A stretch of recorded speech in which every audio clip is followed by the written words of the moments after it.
vous allez faire des découvertes sur vous-même. Quand vous en viendrez vraiment à répondre à ces questions et à vous évaluer, vous allez découvrir certaines faiblesses que vous ne saviez pas que vous aviez, et certaines forces et qualités que vous aviez peut-être sous-évaluées. Découvrons ce que nous sommes pour voir où nous en sommes. Qu'est-ce qui nous anime?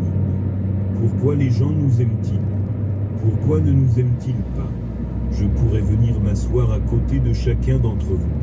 En vous posant des questions, je dirais, pas plus d'une vingtaine, je pourrais mettre le doigt exactement sur ce qui vous empêche d'être populaire, si c'est le cas. Vous pouvez faire la même chose. C'est ce que je veux que vous fassiez. Je veux que vous appreniez à analyser les gens, en commençant par vous-même, à trouver ce qui les rend populaires, ce qui les anime.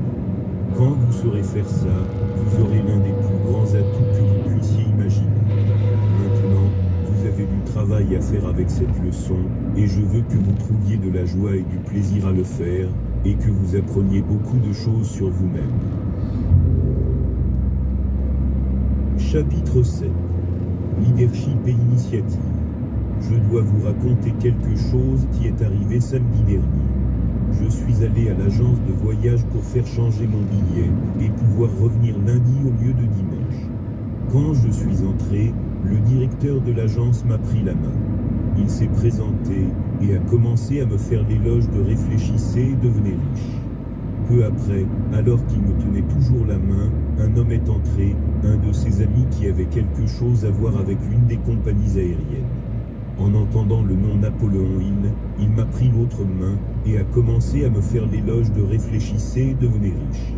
Il a dit, vous serez peut-être intéressé de savoir qu'avant de rejoindre la compagnie aérienne, j'avais une organisation commerciale d'une centaine de personnes. Et j'exigeais que chaque vendeur ait tous vos livres. C'était un must. C'était bien agréable à entendre.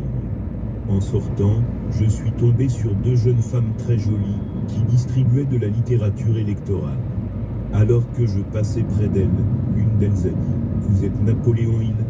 Je me suis retourné, incliné, et j'ai dit « Oui, madame. » « Qui êtes-vous » ?